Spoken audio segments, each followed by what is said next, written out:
So we are talking about two kinds of righteousness. सो आज हम बात करेंगे दो तरह की धार्मिकताओं के The बारे Bible में। talks about two kinds of righteousness. Bible बताती है दो तरह की धार्मिकताएं हैं। Let's go to the word. हम वचन में जाते हैं। Romans chapter 9 verses 30. Paul is saying, what shall we say then? That Gentiles who did not pursue righteousness have attained to righteousness, even the righteousness of faith. But Israel, pursuing the law of righteousness, has not attained to the law of righteousness. Why?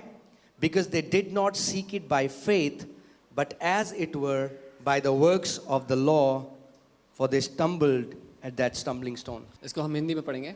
सो हम क्या कहें, यह कि अन्य जातियों ने जो धार्मिकता की खोज नहीं करते थे, धार्मिकता प्राप्त की, अर्थात उस धार्मिकता को जो विश्वास से है, परंतु इजरायली जो धर्म की व्यवस्था की खोज करते हुए उस व्यवस्था तक नहीं पहुंचे, किस लिए? इसलिए कि वे विश्राम से नहीं पर माफ कीजिए, विश्वास से नहीं परंतु मानो कर्मों से उसकी खोज करते थे। उन्होंने उस ठोकर के पत्थर पर ठोकर खाई। So the Bible is saying that Gentiles we were Gentiles, we were not the part of Israel. We were not seeking the righteousness of God, but we have attained the righteousness. So Bible ये कह रही है कि हम लोग जो यहूदी नहीं थे, हम लोग अन्य जाति थे जिनको कोई परवाह नहीं थी धार्मिकता क्या होती है, ना ही हम उसको खोज रहे थे, और हमें वो मुफ्त में मिल गई, वो धार्मिकता हमें मुफ्त में मिल गई।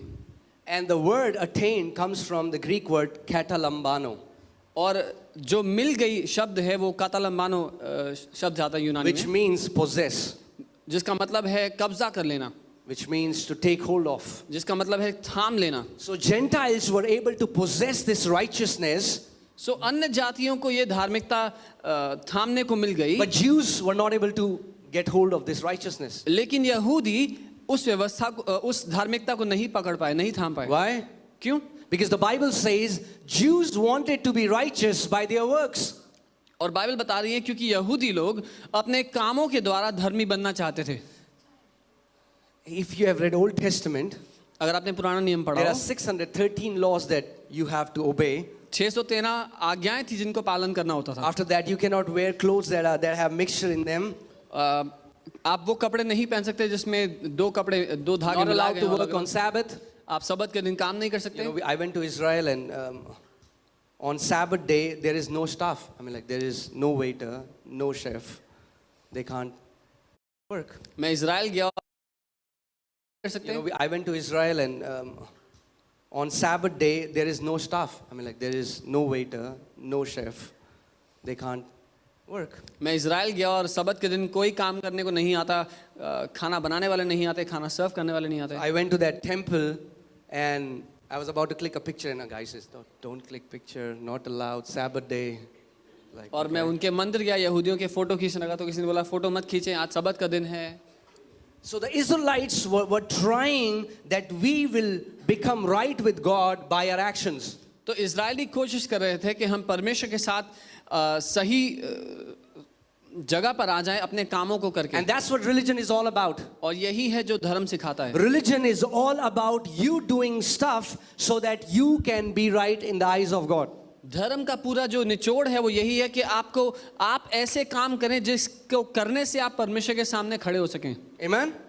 And the problem is, we Christians, the law was never given to us. और समस्या ये है कि हम जो मसीह हैं, व्यवस्था कभी हमें दी ही नहीं गई थी। What? Yes. हाँ, सच में 10 commandments were not given to us. 10 आज्ञाएं हमें दी ही नहीं गई थी। But don't you see that in every Christian home? लेकिन क्या आपको हर मसीह घर में वो नहीं मिलती टंगी हुई? So you will say, so are you trying to say that it is right to speak a lie? It is right to commit adultery? No, that's not what I'm saying. तो क्या आप ये पूछेंगे कि आप ये कह रहे हैं कि इसका मतलब आप झूठ बोल सकते हैं, व्यभिचार कर सकते हैं? जी नहीं, मैं ये नहीं कह रहा हूँ। No, the Bible says a new covenant God established. He said, I will write my laws in their heart. They don't need an external frame with 10 commandments. The Holy Spirit writes the law of God in our hearts. और परमेश्वर कहता है मैं एक नई वाचा की स्थापना कर रहा हूं और अपनी व्यवस्था मैं उनके दिलों पर लिख दूंगा। उस पत्थर की पेटियों को टांगने की आवश्यकता नहीं, अपनी व्यवस्था मैं इनके दिलों में पवित्र आत्मा के द्वारा लिख डालूंगा। Amen? And that's what we saw last time, that Romans 8 chapter 3, what the law could not do, God did. और यही है जो पिछली बार हमने देखा, रोमी 8 उसका 3, जो व्यवस्था नहीं कर सकी वो परमेश्वर ने पूरा किया। Law can tell you not to commit adultery, व्यवस्था आपको बता सकता है कि व्यभिचार मत कर, but law will never empower you so that you can love your wife. लेकिन वो कभी भी आपको सशक्त नहीं करेगा कि आप अपनी पत्नी से प्रेम करें, उसके प्रति विश्वास योग्य हो। You cannot commit adultery but still hate your wife. हो सकता है कि कोई व्यक्ति व्यभिचार न करे लेकिन अपनी पत्नी से नफरत करता हो। Are you getting what I'm saying? But Jesus said, love fulfills the entire law. When you love your wife, the fruit is that you don't commit adultery. लेकिन यीशु ने कहा प्रेम सारी व्यवस्था को पूरा करता है। जब कोई अपनी पत्नी से प्रेम करता हो तो वो व्यभिचार नहीं करेगा। You don't need a board saying, you don't need a board everywhere where you go, don't commit adultery. Okay. You go to your office, there is a big frame in front of you, do not commit adultery. Oh, okay. You open your phone, your wife has sent you messages, do not commit adultery. I mean, that's what law did. और ज़रूरत नहीं कि हम जहाँ कहीं जाएं वहाँ पे हमारे लिए पढ़ने के लिए बोर्ड लगा हो, अपने ऑफिस में जाएं, हमारे फ़ोन पे मैसेज आए, हर जगह लिखा हो कि व्यभिचार मत करना। In the new covenant, you don't need external instruction. The instruction comes from within.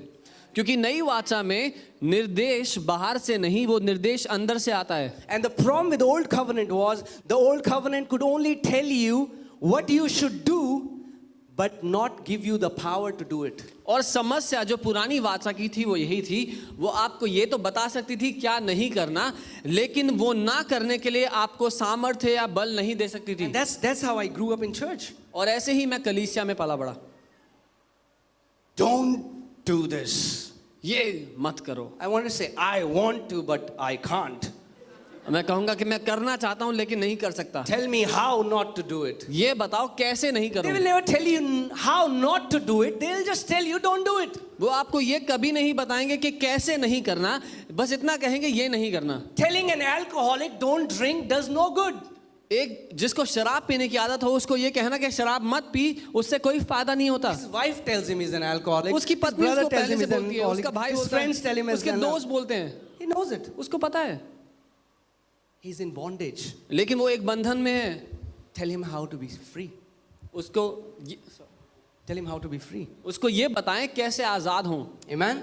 But in the new covenant, नई वाचा में when the instruction comes from inside, जब वो निर्देश अंदर से आता है, along with the instruction comes the empowerment. उस निर्देश के साथ वो सामर्थ्य आती है कि उस निर्देश को आप पूरा कर सकें। Amen. Otherwise, God is unfair to tell me to do something when He knows I do not have the power to do it. लेकिन अगर ऐसा नहीं है तो परमेश्वर ना गलत है अपनी जगह पर मुझे ये कहने में कि ये ऐसा कर, जब उसने मुझे वो करने की सामर्थ्य नहीं दी। Amen. That's why we should have right understanding of the Bible.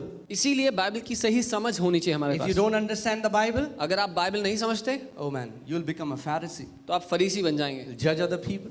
दूसरों को नीचा देखेंगे, There will be a constant comparison. हमेशा अपनी तुलना दूसरों से करेंगे। So these Jews, ये यहूदी they were trying to be right with God. ये यहूदी कोशिश कर रहे थे परमेश्वर के सामने सही हो जाएं। If you're a Jew, no matter where you are, you have to come to Jerusalem 3 times every year. अगर आप यहूदी हैं, दुनिया के किसी भी कोने में हो, साल में 3 बार यरूशलेम आना पड़ेगा। There are so many traditions, they have so many feasts. और बहुत सारी रीतियां रिवाज और बहुत सारी ऐसे फल होते हैं उनके They pass, have a feast of Pentecost, बहुत सारे पर्व Hanukkah, होते थे। so many. I see now Christians going back to that. अब मैं देख रहा हूँ मसीहों को वहाँ वापस जाते They हुए, want to celebrate Hanukkah and जो हनुका Pentecost मनाना and चाहते all. हैं और ऐसे दिन मनाना चाहते हैं। So Israelites, they are so puffed up because of their religious activities. तो इजरायली अभी भी इतने घमंड में थे क्योंकि वो धार्मिक काम करते चले आ रहे थे। They are all the time speaking Torah. हर समय उनके मुंह पे तोहरा था। Even if you go to Israel now, अगर आप आज भी इजराइल जाएं, now Sadducees are not there, they are अब extinct. सदुकी नहीं है, अब They got extinct with dinosaurs. वो डायनासोर्स के साथ Only Pharisees. अब सिर्फ फरीसी बचे। Okay, you'll see them with big long coats, लंबे चोगे पहने आपको दिखाई देंगे वो। right?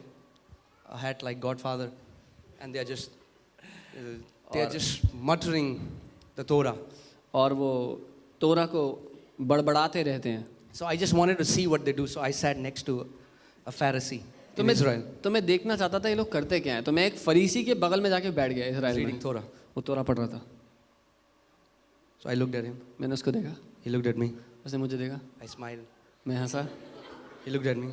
उसने मुझे देखा, He went back to his Torah. वापस चला गया। The law has sucked joy out of people. क्योंकि व्यवस्था के कामों ने लोगों से आनंद को चूस लिया है। Isn't that true? क्या ये सच नहीं है? Religious people are the most juiceless, joyless people on the planet. ये सच है, जो ज़्यादा धार्मिक होते हैं उनमें आनंद नाम की चीज़ नहीं होती है। Brother, भाई, believe in Jesus. यीशु पर विश्वास करो, Your life will be changed. तुम्हारी जिंदगी बदल जाएगी। I'm like, if this is the kind of life I'll get, I'm better off like this. अगर तुम्हारे जैसी बन जाएगी तो नहीं चाहिए। A spirit-filled believer should be the most joyful person on the planet. पवित्र आत्मा से भरा हुआ एक विश्वासी पृथ्वी पर सबसे ज्यादा आनंदित व्यक्ति होना चाहिए। Amen? Romans 14:17. रोमी 14 उसका 17। For the kingdom of God is not eating and drinking, but righteousness, peace, and joy in the Holy Spirit. क्योंकि परमेश्वर का राज्य खाना और पीना नहीं है, लेकिन धार्मिकता, शांति और आनंद पवित्र आत्मा में। Amen?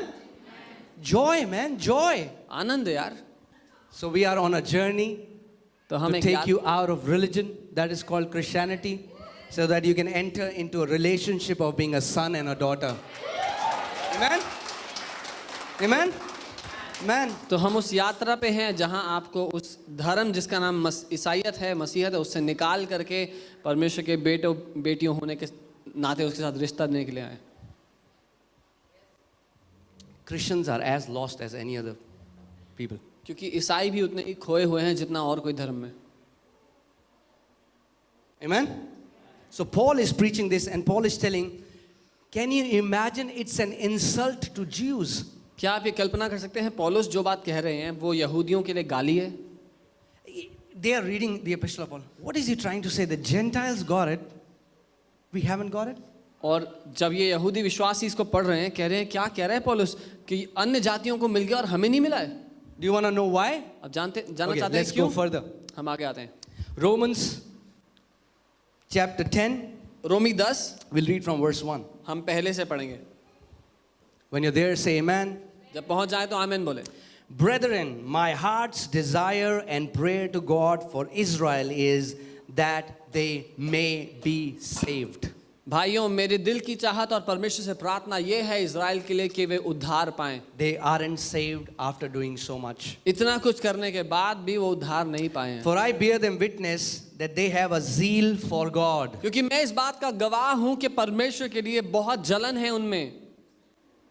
There are many believers, there are many Christians. They have बहुत से great मसीह zeal for हैं, God. ऐसे बहुत से मसीह हैं जिनमें बहुत जलन है परमेश्वर के They will लिए। go on long fast. वो लंबे उपवास करेंगे, They will do long prayers. लंबी प्रार्थनाएं करेंगे, They have zeal for God. बहुत जलन है परमेश्वर के But लिए। Paul says they don't have zeal according to the knowledge. लेकिन पौलुस लिखते हैं कि उनकी जलन परमेश्वर के ज्ञान के मुताबिक नहीं है। Okay. For they being ignorant of God's righteousness. क्योंकि वे परमेश्वर की उस धार्मिकता से अनजान होने के Okay, I कारण। want you to underline this, that these people are ignorant of God's righteousness. मैं चाहता हूं इस बात को आप अंडरलाइन कर लीजिए कि वे परमेश्वर की धार्मिकता से अनजान थे, अनविज्ञ थे। You remember last time we saw how the word gospel, we think gospel means Christian, right? Gospel music, Christian music. मैंने आपको पिछली बार बताया था कि सुसमाचार का मतलब क्या है। अगर गॉस्पल म्यूजिक है, हमें लगता है कि मसीह संगीत है वो। But there is so much of gospel music that has no gospel in it. लेकिन इतना सारा गॉस्पल म्यूजिक है जिसमें गॉस्पल है ही नहीं है। Just because someone says Jesus, Jesus and strums guitar, it isn't gospel music. इसलिए क्योंकि कोई यीशु यीशु बोल के गिटार बजा रहा है तो उसमें सुसमाचार नहीं है। Paul said in Romans 1:17 that in the gospel, the righteousness of God is revealed. पौलुस लिखते हैं इस पत्री में रोमी 1:17 में कि सुसमाचार के अंदर परमेश्वर की वो धार्मिकता प्रकट होती है। If you are unaware about God's righteousness it does not matter how much zeal you have for God, you are still not saved. अगर आप परमेश्वर की उस धार्मिकता से अनजान हैं, फर्क नहीं पड़ता उसके लिए कितनी जलन है आपके अंदर, आप अभी भी उसके उद्धार को नहीं जाने हैं. Amen? Okay, so for they being ignorant of God's righteousness and seeking to establish their own righteousness. और बाइबल कह रही है क्योंकि वो परमेश्वर की धार्मिकता को से अनजान थे, लेकिन अपनी खुद की धार्मिकता स्थापित करना चाहते थे. Okay, I want 3 people. Come on, quickly. मुझे Volunteers. 3 लोग चाहिए. 3 people. Anybody who want to volunteer? कोई भी जल्दी से आ जाए जो वॉलंटियर Come on, करना चाहते come on, come on, come on, come in front. Yeah, Raju. Yeah, 2 more, 2 more. I won't eat you, bite you. Come on. Okay, Vikas, come. Okay. Yeah, let's come on the stage. So, can you all hold hands? This is the God of Bible, right? हैं. ये Bible का परमेश्वर है.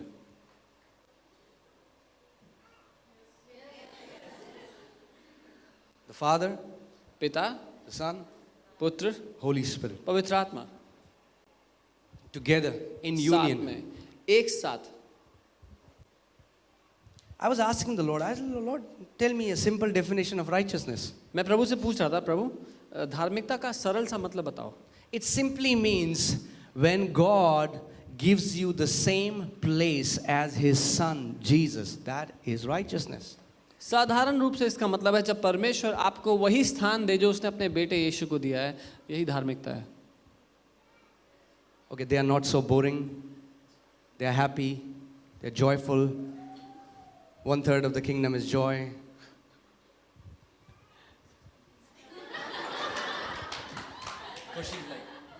Yeah, whatever. Okay.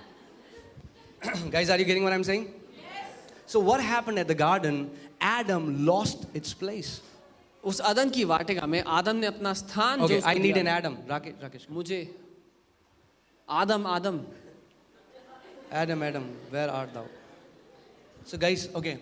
So I'm telling you the gospel. Are you ready? मैं आपको सुसमाचार बता रहा हूँ, क्या आप तैयार हैं? Okay. Gospel is not you are sinner. सुसमाचार ये नहीं कि तुम पापी हो, Repent. माफी मांगो.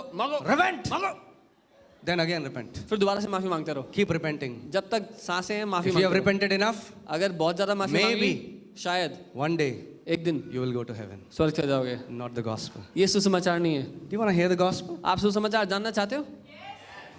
So the gospel, सुसमाचार so that you understand Godhead. Whenever Bible says God, it's talking about Godhead. Whenever God was not used, the term was Godhead. आप समझे इस बात को. जब कभी बाइबल कह रही है परमेश्वर, तो वो अकेले परमेश्वर की बात नहीं, लेकिन उस परमेश्वरत्व जो त्रिएक परमेश्वर उसकी बात कर रही है. Amen? So whenever Bible says God, जब कभी बाइबल परमेश्वर कहती है, it means the Father, उसका मतलब है पिता, it means the Son, पुत्र it means the Holy और Spirit. पवित्र आत्मा. Is that clear?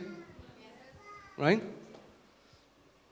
Because if we serve an alone God, क्योंकि okay. अगर हम एक ऐसे परमेश्वर की आराधना करते हैं जो अकेला है शुरुआत से, Because understand this, ये समझिए, if God is a single being, अगर परमेश्वर शुरुआत से एक अकेला प्राणी है, okay?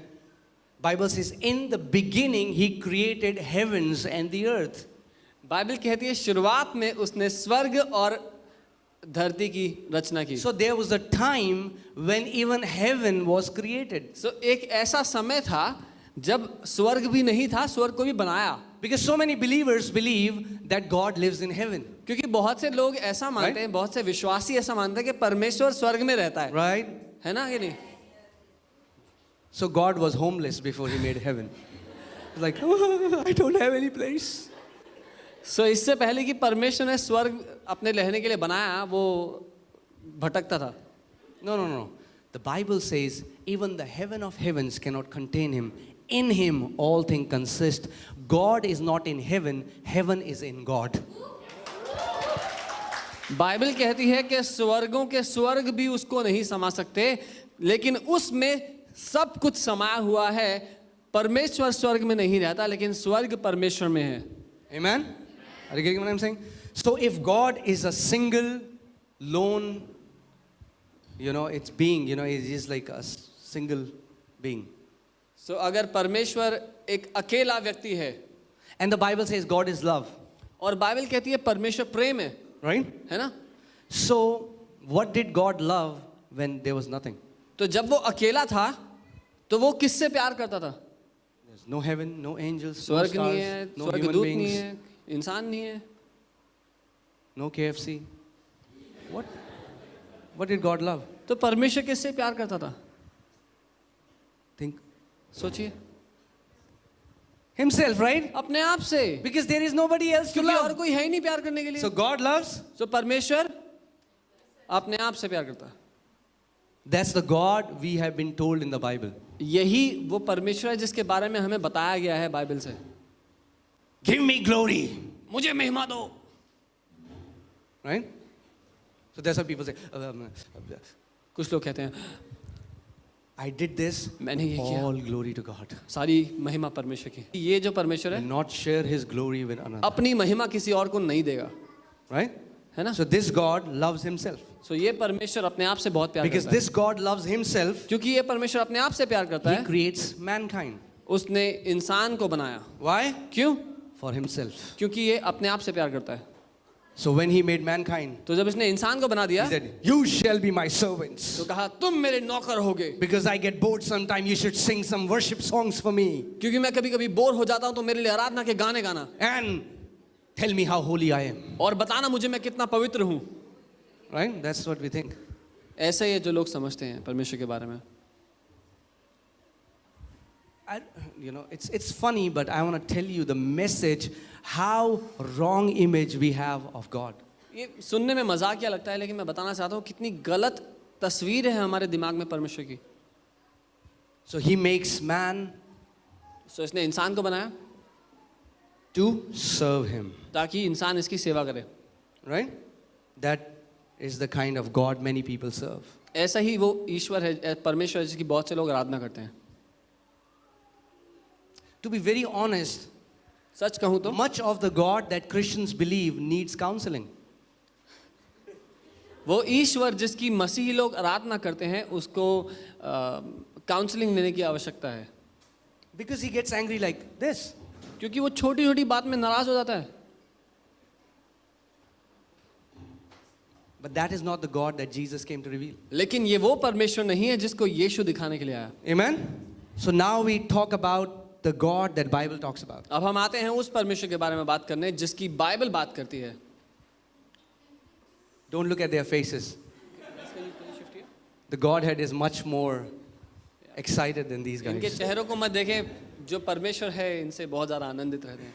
So for example, it's God the Father, God the Son, God the Holy Spirit. सो मान लीजिए पिता पुत्र पवित्र आत्मा है ये लोग. Right? So before they created anything, सो इससे पहले कि उन्होंने कुछ भी बनाया, God is love.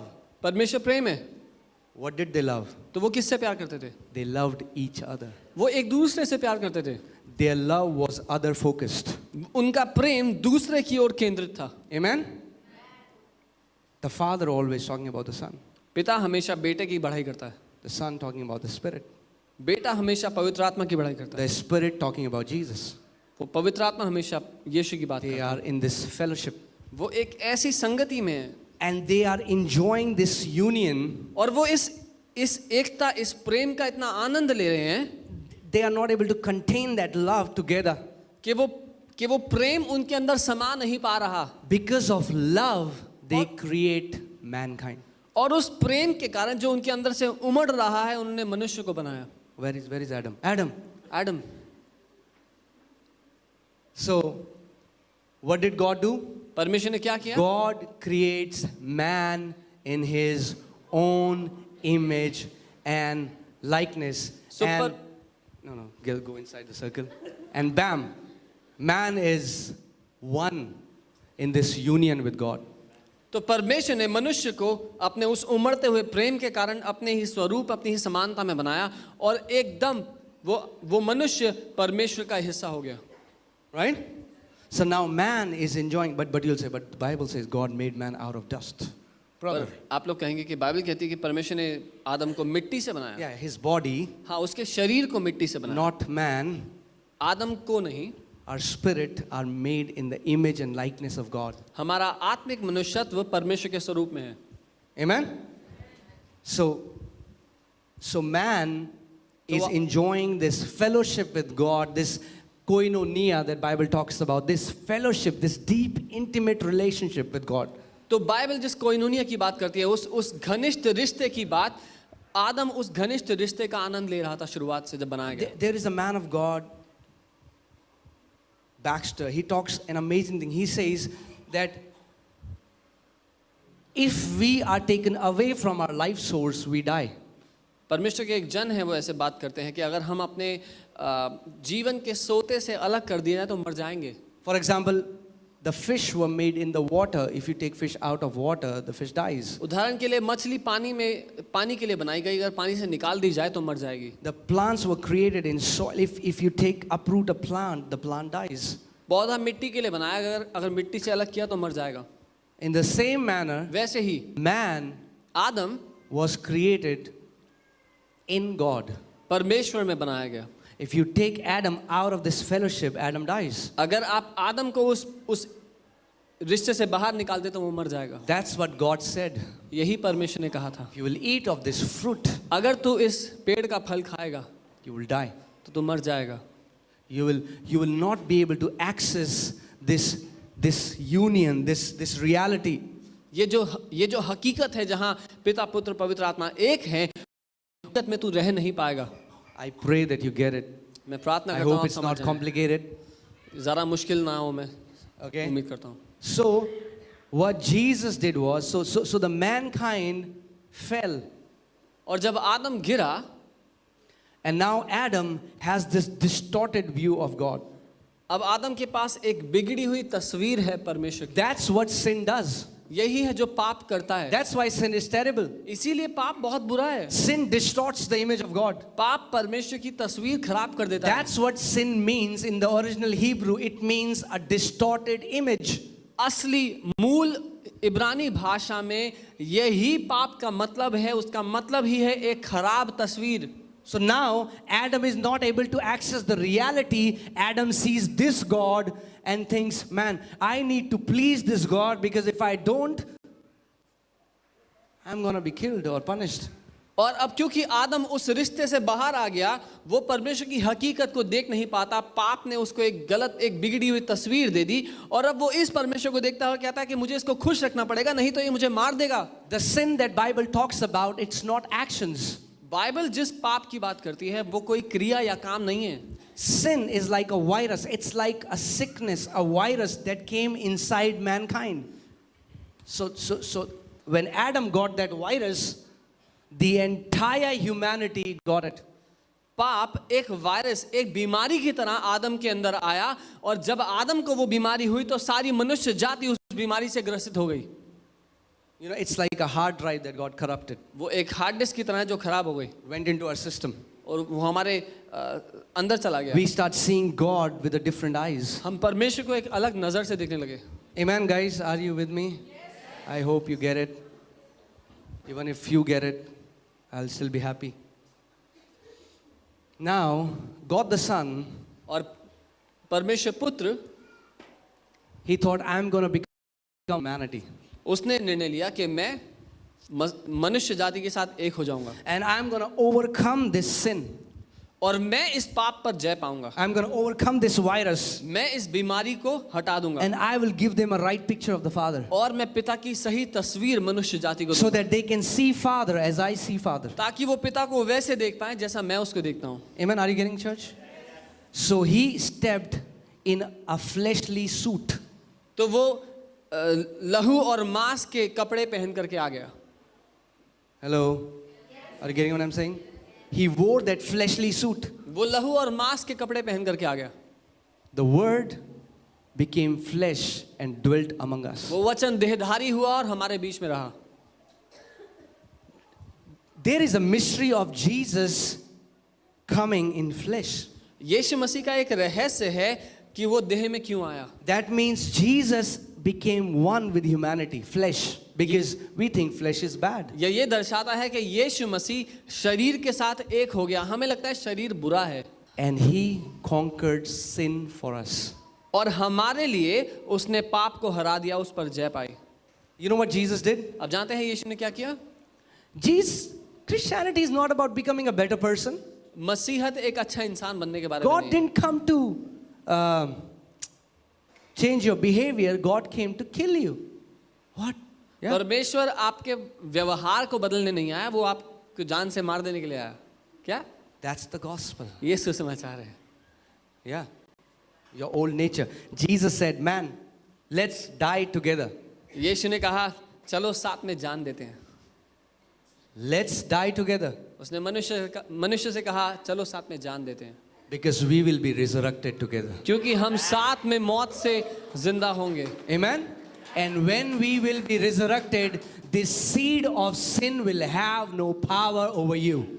और जब हम उस मौत को हरा करके वापस जिंदा होंगे तो पाप के इस बीज का तुम पर कोई बल नहीं चलेगा। You know, you would have heard people talk about on Facebook, so many preachers, Jesus died as us. Is not true. बहुत से लोगों ने फेसबुक पे डाला और बहुत से लोगों ने सुना होगा कि यीशु हमारी जगह पर हमारे जैसे मर गया। ये सच There नहीं is है। not even one verse that talks about it. एक भी बाइबल में आयत Jesus नहीं है। didn't die as us, Jesus died with us. यीशु हमारे जगह पर नहीं, हमारे साथ मरा। He died. If we died with him, we will also reign with him. Bible कहती है जब हम उसके साथ मारे गए तो उसके साथ राज्य भी करेंगे। Right? So Jesus became one with this sin nature, completely identified himself. तो यीशु उस पाप का जो चरित्र था उसके उस स्वभाव के साथ एक हो गया पूरी तरह। And on the cross, when he became one with that sin, और जब क्रूस पर उसने उस पाप के स्वभाव के साथ पूरी तरह एक होकर के and जान he Lee, looked from that sin eyes, instantly he cried the same cry that was the cry of humanity, my God, why have you forsaken me? और जैसे ही यीशु पाप के साथ एक हो गया, क्रूस से उसने पिता की ओर जब देखा तो उसने वही पुकार लगाई जो आदम की पुकार थी, मेरे परमेश्वर तूने मुझे क्यों छोड़ दिया? But did the Father forsake him? क्या पिता ने उसको छोड़ा था? No, there are so many नहीं। preachers who preach because Jesus was forsaken, so we'll never be forsaken. बहुत That's से not लोग true. प्रचार करते हैं क्योंकि पिता ने यीशु को छोड़ दिया, हमें नहीं छोड़ेगा, लेकिन ये सच नहीं है। If Father forsake Jesus so that we won't be forsaken, but Jesus said, as the Father has loved me, so he loves you. So that's dangerous. अगर पिता ने यीशु को त्याग दिया था तो यीशु ने कहा जैसे पिता ने मुझसे प्यार किया है वो तुमसे भी प्यार करता है, तो ये हमारे लिए बहुत खतरनाक बात है। Are you guys getting it? The Father never left Jesus. क्योंकि पिता ने कभी भी यीशु को नहीं छोड़ा। If you are a born again believer, God never leaves you. जब आप नया जन्म पाए हुए विश्वासी हैं, परमेश्वर आपको कभी नहीं छोड़ सकता। But sin makes you believe that God has left you. लेकिन पाप आपको ये मनवा लेता है कि परमेश्वर ने आपको छोड़ दिया है। That's what Jesus also saw.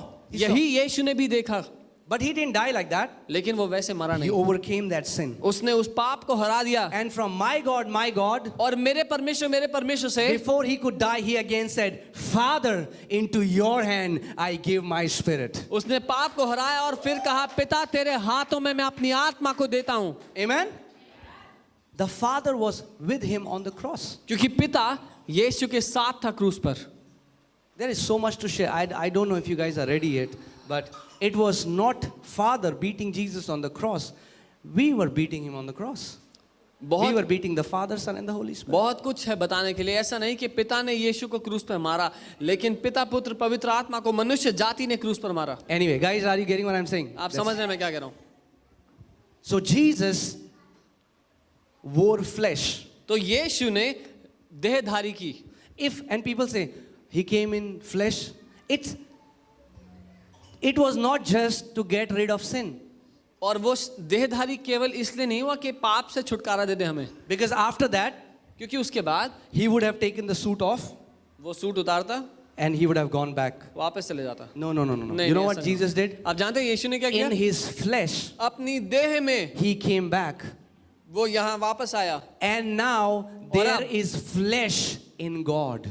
और आप जान लीजिए परमेश्वर में देह है, देह मौजूद है। Are you getting what I'm saying? In the Godhead, there is a man now, man. उस त्रिएक परमेश्वर में अब एक मनुष्य खड़ा है। What does that tell us? ये क्या बताता है हमें? That the union that we have now, no power on earth, no power on hell, no power on heaven is strong enough to break our union with God. कि वो रिश्ता, जो रिश्ता हमारा परमेश्वर के साथ है, कोई भी सामर्थ्य पृथ्वी पर या स्वर्ग में उस रिश्ते को तोड़ नहीं सकती। And now, और अब where is Adam? Adam, where are thou? Okay. Now, the Father gave us the same position and as the Son. Do you know there is not now triune? There are 4 people in that Trinity. We are included in that circle. और पिता ने आदम के यीशु के साथ आदम को भी अपने साथ वही स्थान दिया। और क्या आप जानते हैं परमेश्वर अब त्रिएक परमेश्वर नहीं है, लेकिन उसमें एक चौथा व्यक्ति है जो उसने साथ मिला दिया। Right? Some people are like, what is he talking about? कुछ लोग कहते हैं क्या है ये? Just tell us, man, we were sinners, we got बता saved, दो we are going to पापी थे, heaven. बच गए, Why स्वर्ग जा रहे हैं। complicate it? क्या खिचड़ी बना रहे हो? Jesus said, यीशु ने कहा, I am going and preparing a place for you. यीशु ने कहा मैं जा रहा हूँ तुम्हारे लिए जगह बना रहा So हूँ। people thought, hey, heaven. तो लोग कह रहे हैं स्वर्ग में घर है भाई। No, he's not talking about heaven. वो घर की बात नहीं कर रहा है। He's talking about in my Father's dwelling place. That's the original Hebrew. In my Father's dwelling place are many dwelling places. I go and prepare a place for you so that where I am, you shall be also. We are now included in the Godhead. वो ये कह रहा है मूल इब्रानी भाषा में, जहां मेरा पिता है वहां बहुत सी जगह है और मैं जा रहा हूं तुम्हारे लिए वही जगह तैयार करने के लिए, ताकि जहां मैं जाऊं वहां तुम भी आ सको। Are you getting? Now, अब Adam is with the Godhead. आदम उस परमेश्वर में एक है, But because we have not understood the truth, we say, लेकिन क्योंकि हम सच को नहीं समझे, I feel far from God. हम कहते हैं मुझे परमेश्वर से दूर महसूस हो रहा है। Right? How many people have felt it? कितने लोगों को ऐसा महसूस हुआ है परमेश्वर से दूर? Guys, thou shalt not lie. झूठ मत बोलना। Come on, guys. Everyone have felt far from God. Her Is एक that को true लगा or है, not? हर एक को लगा है कभी ना कभी, है कि नहीं?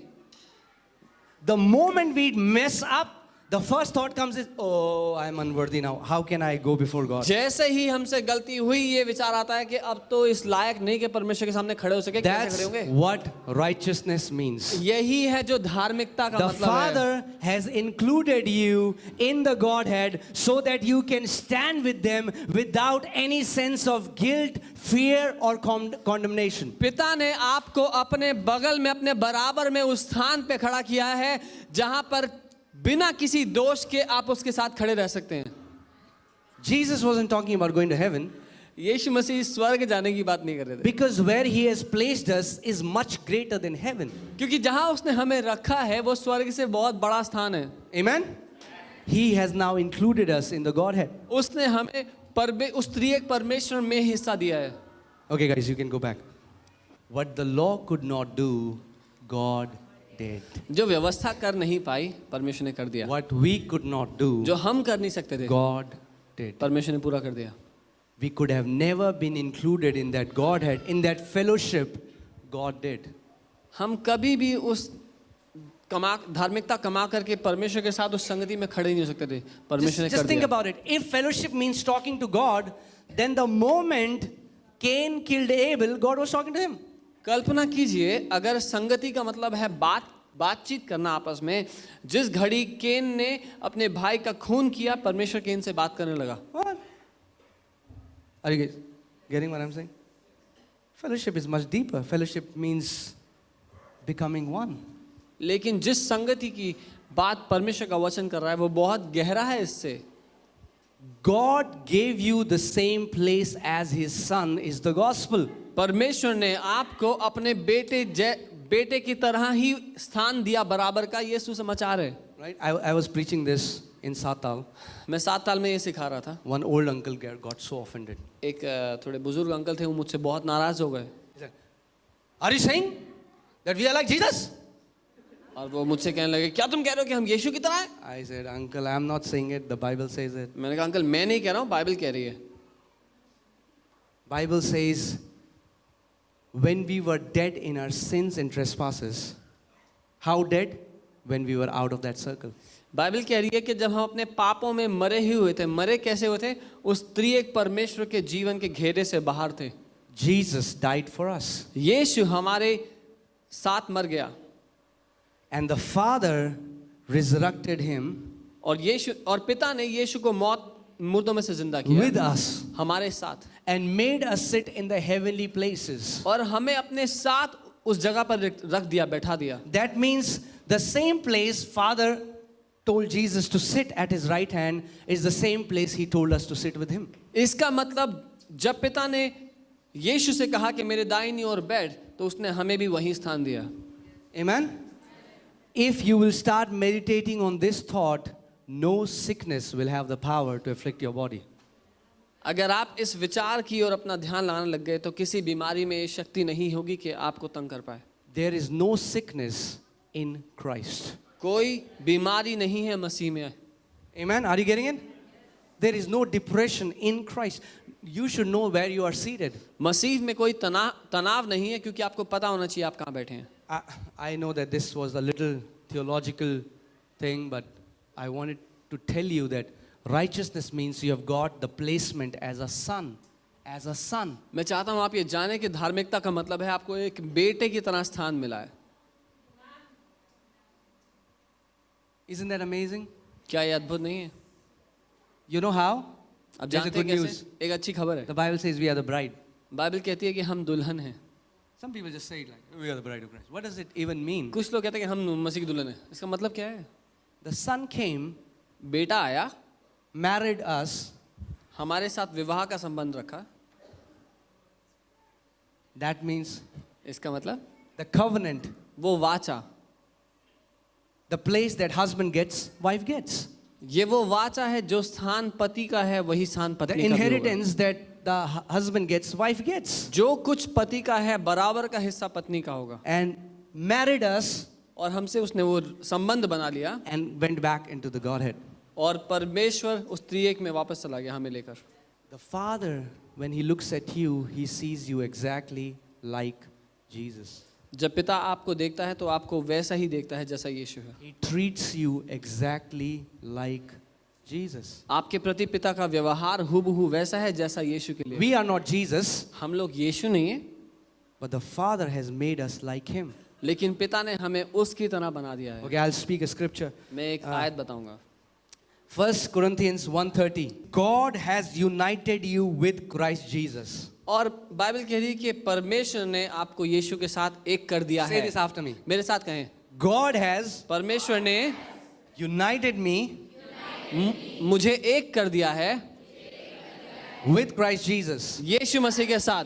यीशु मसीह के साथ God has परमेश्वर ने united me मुझे एक कर दिया है with Christ Jesus.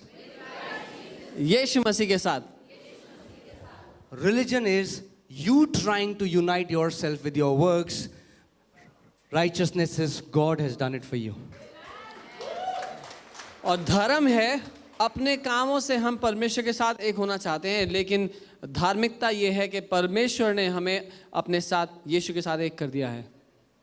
Right? Here it says God alone made it possible for you to be in Christ Jesus. और यहाँ ये कह रहे हैं कि परमेश्वर ने ही ये संभव किया कि आप यीशु के साथ एक हो सकें. And the Bible says Christ made us right with God. He made us pure and holy and He freed us from sin. और बाइबल कह रही है कि मसीह यीशु ने हमें सही स्थान दिया परमेश्वर के साथ. उसने हमें पवित्र किया, निर्दोष किया और पाप से आज़ाद किया. You know, so many people are searching for God, right? बहुत से लोग परमेश्वर को तलाश रहे हैं. Do you know where they can find God? क्या आप जानते हैं वो उनको कहाँ मिल सकते हैं? Do you know what is the address of God? क्या आप परमेश्वर का पता जानते हैं? Look yourself in the mirror. You are अपने the आप को address of शीशे God. में देख लीजिए. आप परमेश्वर का पता Say, है. I am the address of God. बोले मैं परमेश्वर का पता हूँ. That's the reality. ये हकीकत है. God dwells in us is the gospel. परमेश्वर हमारे अंदर रहता है, वो हमारे साथ एक है, यही That's the सुसमाचार है mystery. He यही वो lives in रहस्य us है and we live in him. कि वो हम में रहता है और हम उसमें रहते हैं. Amen? And Christ, here it says, he has become wisdom for us. यहाँ ये He's the कहता है- one who has made us acceptable to God. He made us pure and holy. और यहाँ ये कहता है कि मसीह यीशु हमारे लिए बुद्धि बन गया है, उसने हमें परमेश्वर के सामने ग्रहण योग्य किया, पवित्र किया, निर्दोष किया. He made us pure उसने हमें पवित्र किया and he made us holy. और निर्दोष किया. He made us उसने हमें पवित्र किया and he made us और निर्दोष किया. holy. God sees you pure. परमेश्वर आपको पवित्र देखता है God sees you holy. और आपको निर्दोष देखता है. When you start believing it, जब आप ये मानना शुरू करते हैं, automatically good works start flowing. अपने आप सही काम आपकी जिंदगी Okay, से होने I'll just say लगेंगे. this last thing and then we'll close. मैं आखिरी But you know, बात कहूँगा. then don't react to the message. संदेश सुन करके आप प्रतिक्रिया ना करें. Some people think, oh, if God sees me holy and right, that means I'll just go and do whatever I want to do. कुछ लोग ऐसा सोचते हैं कि अब परमेश्वर मुझे पवित्र देखता है तो जो करना है कर लो. If that is the thought going on in your heart, in your mind, अगर आपके मन में ये चल रहा है I doubt if you're born again. तो मुझे शक है कि आपने नया जन्म पाया कि नहीं पाया अभी. Because when the Holy Spirit क्योंकि जब वो comes to dwell पवित्र in you, आत्मा आपके He अंदर starts to change your desires, your heart. Christianity is not you living for God. Christianity is God coming in your heart and living through you. That's true Christianity. क्योंकि You जब living पवित्र for आत्मा God is not Christianity. God living through you is Christianity. क्योंकि जब पवित्र आत्मा आपके अंदर रहने आए तो वो अपने आप आपकी आकांक्षाओं को, आपकी चाहतों को बदल देता है. मसीहत ये नहीं कि आप परमेश्वर के लिए जिए, लेकिन परमेश्वर आपके अंदर रहने के लिए आ गया और आपके द्वारा जीता है. ये मसीहत है. Guys, are you getting it? It's not you trying to live for God. That's the entire Old Testament. They tried to live for God and failed 1,000 times. ये इस बारे में नहीं कि आप परमेश्वर के लिए, आपको परमेश्वर के लिए जीना है और 1000 बार गलती होगी. ये तो पुराना नियम था. And that's what Apostle Paul says. He says, I am laboring so that Christ may be formed in you. और यही प्रेरित पौलुस लिखते हैं कि मैं मेहनत कर रहा हूं कि तुम में मसीह बन जाए. Amen? So some people will say, then why should I pray? If I'm already right with God, then why should we pray, guys? Let me ask you a question. Should we pray? Yes. Why? मैं ये सवाल पूछता हूँ, जब हम पहले से परमेश्वर के बराबर में Yeah, some हैं, people like Jesus prayed. But why did Jesus pray? Why should we pray? Huh? अगर हम पहले से उसके साथ सही स्थान में हैं तो फिर प्रार्थना करने की क्या आवश्यकता है? Because we are not praying to become right with God. क्योंकि हम इसलिए प्रार्थना नहीं कर रहे कि परमेश्वर के साथ सही हो जाएं. Why was Jesus even praying when he was on this earth? यीशु प्रार्थना कर ही क्यों रहा था पृथ्वी पे होते हुए? Do you know that prayer is more about hearing than prayer is more about talking? क्या आप जानते हैं प्रार्थना का असली मुद्दा सुनने के बारे में है, बोलने से ज्यादा. You can pray for 2 hours and not say a word.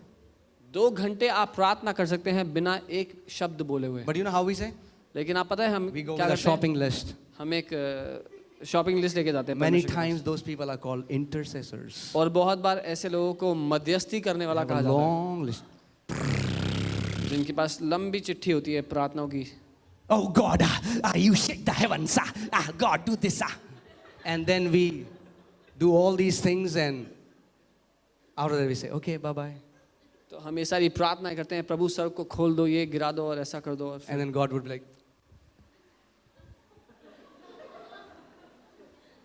छोड़ यार. और प्रभु बोलना चाह रहा है पर हम उसको मौका नहीं दे रहे. I mean, like the prayer that I heard was just, you keep talking and keep talking and keep. Jesus said, don't be like the heathen who think they'll be heard because of their much speaking. Much speaking. जो प्रार्थना मैंने सुनी थी, सीखी थी, वो उसका ये मतलब था कि आप बोलते रहो, बोलते रहो, बोलते रहो, बोलते रहो. यीशु ने बोला ज्यादा तुम ये मत सोचना कि तुम्हारे ज्यादा बोलने से तुम सुने जाओगे. Prayer is not about much speaking. Prayer is about much hearing. प्रार्थना ज्यादा बोलने के बारे में नहीं है, ज्यादा सुनने के बारे में है. Amen? Because when you go for prayer and all the time when you're talking, you come out unchanged. I mean, like, there is no transformation in your heart. क्योंकि जब आप प्रार्थना के लिए कमरे में जाते हैं और सिर्फ आप ही बोल रहे होते हैं तो जैसे अंदर गए थे वैसे ही बाहर आते हैं. So you go into a prayer closet, you say, oh प्रभु जी मेरी बीवी मेरा टीवी, प्रभु जी ये चाहिए, प्रभु जी वो चाहिए, प्रभु ये कर दो, प्रभु आसमान बांध दो, प्रभु बादल फाड़ दो, प्रभु ये कर दो वो कर दो, you know. After that you say, in the name of Jesus, amen, and then you go out. I mean, like, what changed in your heart? Nothing. आपके दिल में क्या बदलेगा ऐसे प्रार्थना करके? But when you go to your prayer closet लेकिन जब प्रार्थना के कक्ष में जाओ and you say, Daddy, और आप कहें पिता talk to me. मुझसे बात करें, You know what happens? हम जानते हैं क्या होता है? Zoom, the voice of God when it comes, He starts to change your perspective to see things. And you come out with a different perspective. जब पिता की आवाज़ आती है तो वह आपके दृष्टिकोण, आपके देखने के तरीके को बदलता चला जाता है और आप बाहर आते हैं एक नए मन के साथ. I'm telling you, before the presence of God, I think I would use 5% words in my prayer. मैं आपको परमेश्वर की उपस्थिति में कह रहा हूँ, शायद प्रार्थना के समय में मैं केवल 5% समय बोलता हूँ. I speak a lot in tongues, मैं अन्य भाषा में बहुत प्रार्थना करता हूँ, but I usually don't. I'm like, ओ सर्वशक्तिमान पिता परमेश्वर, ब्रह्मांड को बनाने वाले परमेश्वर. Like, I cannot do that. मुझसे ये सब नहीं होता. I'm like, why can't we just go and say, Papa? हम सीधा जाके पापा क्यों नहीं बोल सकते? Right? So why can't we go to him and say, why? Yeah, for example, if my dad is an engineer, do I need to remind him every day that he's an engineer? उदाहरण के अगर मेरे पिताजी engineer हैं तो क्या मैं रोज उनको याद दिलाऊं कि वो इंजीनियर हैं? Every time I go to him and say, oh, Delhi जल निगम के engineer. He'll be like, yeah, what are you trying to do? See, that's what I'm saying. There are many things we say we believe, but we don't believe. मैं यही कह रहा हूँ, ऐसी बहुत सी बातें हैं जो हम कहते हैं कि हम मानते हैं पर असल में हम नहीं We मानते. say God is our father, हम but कहते do हैं, we really see him as a father? हम कहते हैं परमेश्वर हमारा पिता है, क्या सच में उसको पिता जैसे देखते हैं? Or do we constantly think, how can I use more heavy words for God so that he'll be so impressed? या ये सोचते हैं कि और भारी क्या बोलूं कि परमेश्वर खुश हो जाए मुझसे? You know when the new covenant started? आप जानते हैं नई वाचा की शुरुआत कब हुई? New covenant, hear carefully church. ध्यान से New सुनें. covenant started when God left the man-made temple and entered the God-made temple. नई वाचा की शुरुआत तब हुई जब परमेश्वर ने मनुष्य के बनाए हुए मंदिर को छोड़ा और अपने बनाए हुए मंदिर में प्रवेश कर गया. You know, the more I know him, the more I know that he is the most kindest, most joyful, most amazing being in the universe. जितना मैं उसको जान रहा हूँ उतना मुझे पता लग रहा है कि वो सबसे ज़्यादा दयावान, सबसे ज़्यादा आनंद से भरा हुआ व्यक्ति है पूरे ब्रह्मांड में.